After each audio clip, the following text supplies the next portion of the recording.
மைவி த்ரெட்ஸில் இன்றைக்கான தகவல் என்ன அப்படின்னு பார்த்தீங்கன்னா, மைவி த்ரெட்ஸ் பற்றிய தகவல் தான் சோசியல் மீடியாக்கள் எல்லாத்துலேயும் இன்றைக்கி வந்துக்கிட்டு இருக்குது.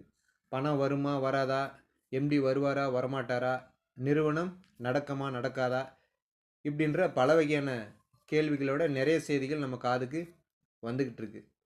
இந்த மாதிரி நிறைய செய்திகள் வந்த உடனே நம்மள பல பேருமே என்ன நினைக்கிறாங்கன்னா, இந்த சோசியல் மீடியாவில் வரக்கூடிய செய்திகள் எல்லாம் உண்மைதான் போல இருக்குது, டிலே ஆகிட்டு போயிட்டே இருக்குது, பணம் வராதோ அப்படின்ற மாதிரியான ஆழ்ந்த எண்ணம் நம்மளுடைய மனசில் இருக்கும் பொழுது மைவி த்ரெட்ஸை பற்றி எந்த எதிர்மறையான செய்தி வந்தாலும் அதை ஏற்கக்கூடிய ஒரு மனநிலையில் தான் எல்லா உறுப்பினர்களும் இருக்காங்க. நிறுவனம் எங்கேயும் எப்போதும் நான் பணம் தரவே முடியாது அல்லது நிறுவனம் நடக்காது அப்படின்ற காரணத்தை இன்றளவும் சொல்லவே கிடையாது. நிறுவனம் தொடர்ச்சியாக இன்றளவும் நடந்துக்கிட்டு தான் இருக்குது. அது எல்லா நபர்களுக்குமே தெரியும். நிறுவனம் உண்மையாலுமே ஏமாற்றிட்டு போயிடுவாங்க, பணம் தரமாட்டாங்க அப்படின்னு சொன்னோன்னா, அரசாங்கம் செய்யக்கூடியது முதல்ல அவங்க ரன் பண்ணக்கூடிய அந்த அப்ளிகேஷனை தான் முடக்குவாங்க. ஸோ அந்த அப்ளிகேஷன் இது வரைக்கும் முடக்கவே இல்லை. நம்ம டெய்லியும் ஆட் பார்த்துக்கிட்டு இருக்கோம், கேப்சா அடிச்சுக்கிட்டு இருக்கோம், நம்ம வேலெட்டில் அமௌண்ட்டு ஆட் ஆகிட்டுருக்கு. அதே போல் எல்லா மாவட்டங்களிலும் ஜோனல் அலுவலகம் திறந்ததாக இருக்குது. எல்லா ஜோனல் அலுவலகத்திலும் டெய்லியும் கூகுள் மீட் நடத்துகிறாங்க. வாரம் வாரம் ஞாயிற்றுக்கிழமான பிஸ்னஸ் மீட்டிங் அப்படின்னு சொல்லி நடத்துகிறாங்க. ஸ்டோர் எல்லா பக்கமும் திறந்துருக்குது. எல்லா ஸ்டோர்லேயும் விருப்பமான நபர்கள் போய் பொருள் வாங்கிக்கிட்டு தான் இருக்காங்க. நிறுவனத்தில் பேமெண்ட் வர்றதை மட்டும்தான் டிலே. அது இந்த புகார் காரணமாக சில இஷ்யூஸ் காரணமாக நிறுத்தி வச்சுருக்காங்களே தவிர, மற்றபடி நிறுவனத்தினுடைய செயல்பாடுகள் அனைத்துமே நடந்துக்கிட்டு தான் இருக்குது. நம்ம அப்ளிகேஷன் தொடர்ச்சியாக ரன் பண்ணுறதுக்கு அதுக்கு பின்னாடி ஒரு அட்மின் டீம் வேலை செஞ்சுக்கிட்டு இருக்கிறாங்க. அவங்களும் ஒர்க் பண்ணிக்கிட்டு தான் இருக்கிறாங்க. நாமளும் தோய்வின்றி ஒர்க் பண்ணிக்கிட்டு தான் இருக்கிறோம். அதனால் நிறுவனம் நல்லா தான் செயல்படுது அப்படின்றத எல்லோரும் மனசில் வச்சுக்கோங்க. சில புகார்கள் நிறுவனத்து மேலே இருக்கக்கூடிய காழ்ப்புணர்ச்சினால், சில ஆதாயங்கள் தேடும் காரணத்தினால சில தவறான செய்திகளெல்லாம் நமக்கு தெரிவிக்கிறாங்க. இந்த பேமெண்ட் சார்ந்த காரணங்களை பல்வேறு வகையான நெருக்கடி கொடுத்து தள்ளி தள்ளி போட்டோம் அப்படின்னு சொன்னால், அது மக்களுக்கு தேவையில்லாத மன அழுத்தத்தை உருவாக்கும். அதன் அடிப்படையில் அவங்க கம்ப்ளைண்ட் கொடுத்தாங்க நிறைய நபர்கள் அப்படின்னு சொன்னால், நிறுவனத்துக்கு மேலும் நெருக்கடி வரும் அப்படின்னு சில புகார்கள் நமக்கு எதிராக கொடுக்கப்பட்டிருக்கு. இதுதான் உண்மையான செய்தி. நம்மளை தூண்டும் விதமாக தான் சில புகார்கள்லாம் இருக்குது. வடிவேல ஒரு படத்தில் ஒரு பையன் கூப்பிடுவான், அந்த மாதிரி சண்டைக்கு வா வா அப்படின்னு கூப்பிடுவான்.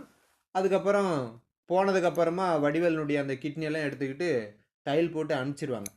அந்த மாதிரி தான் இப்போ நம்மளை கம்ப்ளைண்ட் கொடுங்க கொடுங்க அப்படின்ற மாதிரி சில புகார்களெல்லாம் நம்மளே வற்புறுத்திக்கிட்டு இருக்குது. அதனால் அதுக்கெல்லாம் அங்கே யாரும் இடம் கொடுக்கவே கூடாது. ஒரு நிறுவனத்தினுடைய எம்டி நம்மளை ஏமாற்றிட்டு போகணுன்னு சொன்னால், இத்தனை நாள் ஆரம்பத்தில் கோயம்புத்தூரில் ஜெயிலுக்கு போயிட்டு இன்றைக்கி சென்னையில் கேஸ் மாற்றிருக்காங்க கோயம்புத்தூர்லேருந்து.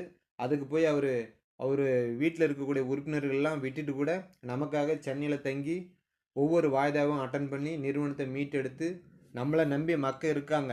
எத்தனை லட்சம் பேர் அவங்க மனதில் இப்போ எத்தனை வகையான கேள்விகள் ஓடிக்கிட்டு இருக்கும், எந்த மாதிரியான சூழலில் இருக்காங்க, அவங்களுக்கெல்லாம் நம்ம சீக்கிரம் பெனிஃபிட் கொடுக்கறதுக்கு உண்டான வேலையை செய்யணும் அப்படின்னு சொல்லிட்டு கிட்டத்தட்ட ஒரு 30 டைரக்டர்களோட எம்டி அவர்கள் சென்னையிலேருந்து பல்வேறு வகையான வேலைகளை செஞ்சுக்கிட்டு இருக்காங்க. அதை நம்ம உறுப்பினர்கள் அனைவரும் புரிஞ்சுக்கிட்டால் போதுமானது. நம்ம ஓகே மைவி த்ரெட்ஸில் ஒரு சின்ன இடைக்கால தடை வந்திருக்குது, அதுக்குண்டான வேலைகளை அவங்க செஞ்சுக்கிட்டு இருக்காங்க. நாம் நமது வேலை என்னவோ கேப்ஸ் அடிக்கிறோமோ அதை செஞ்சுருந்தால் போதும். மற்றபடி வேறு எந்த இடையூறும் செய்யாத இருந்தால் போதும். அவங்களுக்கு உண்டான அந்த வேலையை செஞ்சு நமக்கு உண்டான பெனிஃபிட்டை சீக்கிரம் கொடுப்பாங்க. இதில் எந்த மாற்று கருத்தும் இல்லை அப்படின்னு நிறுவனத்தினுடைய சைடு இருந்து சொல்லியிருக்காங்க. நிறைய நபர்கள் பார்த்திங்கன்னா அக்கௌண்ட்டில் அமௌண்ட் இல்லை, அதனால் எங்களால் கொடுக்க முடியல அப்படின்னு நிறுவனம் ஓப்பனாக கூட சொல்லிடலாமே அப்படின்ற மாதிரிலாம் சொல்கிறாங்க.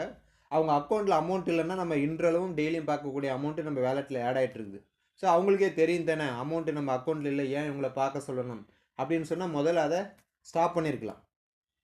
எங்களால் கொடுக்க முடியாது, அமௌண்ட் இல்லை அப்படின்னு கூட சொல்லியிருக்கலாம். ஸோ அவங்களால முடியும் அப்படின்ற காரணத்தினால தான் இது வரைக்கும் நம்மளை அப்ளிகேஷனை ரன் பண்ண சொல்லி நம்மளே பார்க்க வச்சுக்கிட்டு இருக்காங்க.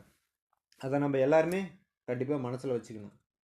ஒரு சில நபர்கள் சொன்னாங்க, சார் நிறைய நபர்கள் 33 மாதம் கொடுத்துன்னு சொல்லி காலம் ஓட்டுறாங்க சார், அது கொடுத்தா போதுமா, இனி வரும் காலங்களில் கொடுத்தா தானே அது சரியானதாக இருக்கும் அப்படின்ற மாதிரி சொல்லியிருக்காங்க. உண்மையாலுமே அது சரியான காரணம் தான். ஏன்னா 33 மாதமாக வாங்கிட்டு இப்போ 4-5 மாதமாக இல்லை அப்படின்னும் போது நம்ம ஒரு கஷ்டமான சூழல் தான் இருக்கும். சரிங்களா? ஏன்னா 10 நாள் சாப்பிட்டுட்டு 15 நாள் லீவ் விட்டுட்டு அதுக்கப்புறம் சாப்பாடு போட்டு அந்த 15 நாள் நம்ம வாழ்கிறதுக்கு உயிர் இருக்கணும் இல்லையா? அந்த மாதிரியான சில கொஸ்டின்ஸ் எல்லாம் கூட நமக்கு வந்துகிட்டு இருக்குது. கண்டிப்பாக எல்லாத்துக்கும் ஒரு நல்ல சூழல் திரும்ப வரும் அப்படின்ற மாதிரி சொல்லியிருக்காங்க. அதே மாதிரி நிறுவனத்தின் மீது கொடுக்கப்பட்ட அந்த புகார் தொடர்பான வாய்தா இன்று நாளை வரும் அப்படின்ற மாதிரி சொல்லியிருக்காங்க. அதில் எம்டி அவர்களுக்கு பெயில் கிடச்சிருச்சு, அல்லது கூட இருக்கக்கூடிய டைரக்டர்களுக்கு யாராவது ஒருத்தருக்கு பெயில் கிடச்சிட்டா கூட பேமெண்ட் சார்ந்த விஷயங்களை நம்மளுக்கு தெரிவிப்பாங்க அப்படின்ற மாதிரியான செய்தியும் சொல்லப்பட்டிருக்கு. ஒரு சின்ன உதாரணம், யாரும் தப்பாக நினச்சிக்காதீங்க. ஒரு லிட்டர் பாலில் ஒரு சொட்டு விஷம் கலந்தால் கூட அதை நம்ம குடிக்க மாட்டோம். காரணம் என்னென்னா, அந்த ஒரு சொட்டு விஷம் வந்து நம்மளை ஏதாச்சும் பாதிச்சிடும் அப்படின்னு சொல்லிட்டு. அந்த 1 லிட்டர் பால் நன்மை தரக்கூடியது, ஆனால் அது மேலே நம்ம நம்பிக்கை வைக்க மாட்டோம். அந்த மாதிரி மைவி த்ரெட்ஸ் இவ்வளோ நாள் பேமெண்ட் கொடுத்துருக்குறாங்க. கிட்டத்தட்ட 40, 50 லட்சம் 60 லட்சம் மக்கள் இருக்கும். நம்ம எல்லா மக்களும் சேர்ந்து நம்மளோட எண்ணங்கள் மைவி த்ரெட்ஸ்க்கு ஒரு பெரிதாக மாறி நமக்கு பேமெண்ட் கொடுக்கும் அப்படின்றத யாருமே நம்ப மாட்டேங்கிறாங்க. ஒரு சில புகார்கள் தவறாக சொல்லிட்டாங்க அப்படின்றதுக்காக அதுதான் நிறுவனத்தை பாதிக்கும் அப்படின்னு இவ்வளோ மக்களினுடைய நல்ல எண்ணங்களை யாருமே நினைக்கிறதில்ல. அந்த ஒரு சில புகார்களை தான் நம்ம ஆளுங்க பெருசாக நினச்சிக்கிட்டு நம்பிக்கிட்டு சில கேள்விகளாம் கேட்டுக்கிட்டு இருக்காங்க. அதனால் அதை பற்றியெல்லாம் யாரும் பயப்பட வேண்டாம். நிறுவனத்தை நீங்கள் நம்புங்க, உங்களை நீங்கள் நம்புங்க. அதே மாதிரி நம்மளில் கிட்டத்தட்ட 40, 50 லட்சம் மக்கள் இருக்கிறோம். எம்டி அவர்களுடைய யூடியூப் சேனலை எத்தனை பேர் சப்ஸ்கிரைப் பண்ணியிருக்கிறோன்னா நிறைய பேர் பண்ணுறதே கிடையாது. வெல்கம் மீடியாவில் வராரு பார்க்குறாரு அப்படின்ற மாதிரி நம்ம போயிடுறோம். அதனால் வரக்கூடிய செய்திகள் எல்லாத்தையுமே நீங்கள் முழுமையாக தெரிஞ்சுக்கணும் அப்படின்னு சொன்னால் எம்டி அவர்களுடைய யூடியூப் சேனலை சப்ஸ்கிரைப் பண்ணுங்கள். அதில் வரக்கூடிய செய்திகளை மட்டும் நீங்கள் கேளுங்க. வேறு எந்த சோசியல் மீடியாவில் வரக்கூடிய செய்தியும் நம்பாதீங்க. என்னுடைய சேனலும் சேர்த்து தான் சொல்கிறேன், சரிங்களா? அதில் வரக்கூடிய செய்திகளை நீங்கள் கேட்டாவே போதுமானது.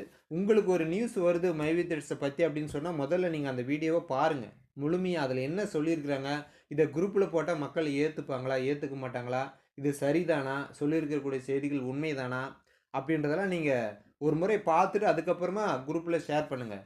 என்ன ஏதுன்னே தெரியாத குரூப்பில் ஒரு மெசேஜோ அல்லது உங்களுக்கு ஒரு மெசேஜோ மைவி த்ரெட்ஸை பற்றி வந்தால் உடனே எல்லா குரூப்லேயும் ஷேர் பண்ணி விட்ருங்க. அதை பார்த்து உடனே சார் இதுக்கு என்ன அர்த்தம், இதுக்கு என்ன அர்த்தம், இவர் இப்படி சொல்லியிருக்காரு, அவர் அப்படி சொல்லியிருக்காரு, மைவி த்ரெட்ஸில் என்ன நடந்துக்கிட்டு இருக்குது அப்படின்னு பல வகையான கேள்விகளை உங்களுக்குள்ளாரே கேட்டு உங்களுக்குள்ளாரே வருத்தமான செயல்கள்லாம் செஞ்சுக்கிறீங்க.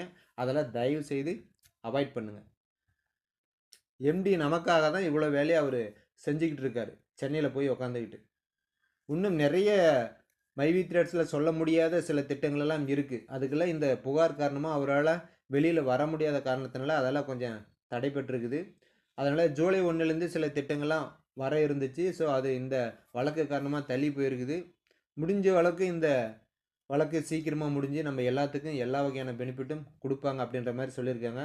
நமக்குள்ளார எழக்கூடிய இந்த தேவையற்ற கொஸ்டினை தயவுசெய்து தவிர்த்துருங்க. நம்ம தாங்க மைவி த்ரெட்ஸில் ஜாயின் பண்ணியிருக்கிறோம். நம்மளே அந்த நிறுவனத்தை நம்பலை, நம்மளே சப்போர்ட் பண்ணலை அப்படின்னு சொல்லிட்டு இருந்தால் அப்புறம் வேறு யார் தான் சப்போர்ட் பண்ணுவாங்க? மைவி த்ரெட்ஸ் இன்றைக்கே வந்து இந்த 4 மாதம் பேமெண்ட் கொடுத்துருச்சு அப்படின்னு சொன்னால் நம்ம எல்லாருமே சந்தோஷப்படுவோம். அதில் எந்த மாற்று கருத்தும் கிடையாது. அதுக்கப்புறம் ரெகுலராக கொடுக்குற பெனிஃபிட்டு நம்ம வாங்க தான் போகிறோம். இந்த இடைக்கால காலத்தில் நம்மளை சேர்த்து விட்டவங்களையோ அல்லது நிறுவனத்தையோ குறை சொல்லி எந்த பிரயோஜனம் இருக்கா? கிடையாது. இதுக்கு எல்லாத்துக்கும் முடிவு யார் அப்படின்னா எம்டி அவர்கள் தான் வந்து சொல்லணும். ஏன்னா அவருக்கு தான் தெரியும் உண்மையான நிலவரம் மைவி த்ரெட்ஸில் என்ன நடந்துக்கிட்டு இருக்குது, அக்கௌண்ட்டில் பணம் இருக்கா இல்லையா, கேஸினுடைய உண்மைத்தன்மை என்ன, மற்றவங்க சொல்லக்கூடிய கருத்துக்கெல்லாம் உண்மையா இல்லையா, பணம் எப்போ போடுவாங்க, என்னென்ன செயல் திட்டங்கள்லாம் வரப்போகுது அப்படின்றத எல்லாமே அவர் தான் வந்து சொல்லணும். மற்றவங்க சொல்கிறது எல்லாமே அவங்களுடைய கருத்து தான். அதை ஏற்பதும் மறுப்பதும் நம்ம கையில் தான் இருக்குது, சரிங்களா?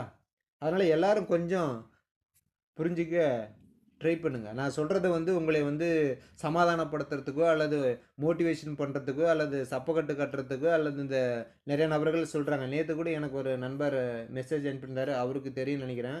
இந்த ஜால்ரா அடிக்கிறாங்க, சொம்பு அடிக்கிறாங்க அப்படின்றதெல்லாம் மைவி த்ரெட்ஸில் தேவையில்லாத ஒன்று. எல்லா மக்களும் நம்பிக்கையோட ஜாயின் பண்ணியிருக்கிறாங்க. பெனிஃபிட் அவங்க கொடுக்குறேன்னு தான் சொல்லியிருக்காங்க. கொடுக்கலன்னு எங்கேயும் சொல்லவே கிடையாது. அதுக்கு உண்டான எல்லா வேலைகளும் அவங்க செஞ்சுக்கிட்டு தான் இருக்கிறாங்க. அதனால் உறுப்பினர்கள் நமக்குள்ளார வாக்குவாதம், கருத்து வேறுபாடு இதெல்லாம் பேசாமல் எம்டி வந்து சொல்லட்டுங்க, நான் பார்த்துக்கிறேன் அப்படின்ற ஒரு மனநிலையில் இருங்க. ஏன்னா எல்லா நபர்களும் ஏதாவது ஒரு செய்தியை போட்டு போட்டு போட்டு எல்லா மக்களும் ஒரு பதட்டமான சூழல்லே இருக்கிறாங்க. என்னவா இருக்கு? என்னவா இருக்குன்னு இவங்க போடுறாங்களா? அவங்க போடுறாங்களான்னு போய் பார்த்து பார்த்து ஒரு டென்ஷனான நிலையிலே இருக்காங்க. நீங்க சோசியல் மீடியால வரக்கூடிய செய்திகள பார்க்காம, எம்டி வரட்டுங்க, என்ன வேணாலும் நடக்கட்டுங்க மை வி த்ரெட்ஸ்ல. எம்டி வந்து குடுக்குறேன், குடுக்கலன்னு சொல்லட்டுங்க. அதுக்கப்புறமா நான் பார்த்துக்கிறேங்க. அப்படின்ற மாரி ஒரு மனநிலைக்கு நீங்க வாங்க. எந்த டென்ஷனும் உங்களுக்கு இருக்காது. நம்மளுடைய கமிட்மெண்ட் எல்லாத்தையும் சரி செய்ய மாதிரியான ஒரு சூழல் கண்டிப்பா மை வி த்ரெட்ஸ்ல வரும். ஏன்னா நம்ம இதுவரைக்கும் பேமெண்ட் வரல அப்படின்ற ஒரு இஷ்யூவை தாண்டி டெய்லி நம்மளுக்கு பேமெண்ட் வேலெட்டில் வந்துகிட்டு இருக்குது. ஆனால் அதை எடுக்க முடியல அப்படின்ற ஒரு வருத்தமான செய்தி தான். நிறைய நபர்கள் கேட்கலாம், வேலெட்டில் இருந்தால் போதுமா சார், அக்கௌண்ட்டுக்கு வந்தால் தானே எனக்கு அது யூஸ் ஆகும் அப்படின்னு சொல்லிட்டு. கண்டிப்பாக வரும், அதில் எந்த மாற்று கருத்தும் இல்லை. நிறுவனம் சொல்லியிருக்கிறாங்க. பொறுமை தான் இந்த நேரத்தில் நம்மளுக்கு எல்லாத்துக்கும் ஒரு மருந்தாக கூட இருக்கும் அப்படின்னு கூட சொல்லலாம். அதனால் எதிர்மறையான கருத்து சொல்லிக்கிட்டு, எதிர்மறையான புகார் சொல்லிக்கிட்டு, நம்மளை நிறுவனத்துக்கு எதிராக தூண்டுறதுக்கு நிறைய புகார்கள் வெளியில் காத்துக்கிட்டு இருக்குது. அதுக்கெல்லாம் நாம் இடம் கொடுக்கவே கூடாது. நமது நிறுவனம் நம்ம தான் மீட்டெடுக்கணும் அப்படின்றத எல்லாரும் உறுதியாக இருங்க. மீண்டும் அடுத்த ஒரு மை வி த்ரெட்ஸ் அப்டேட்டுடன் உங்களை சந்திக்கிறேன். நன்றி, வணக்கம்.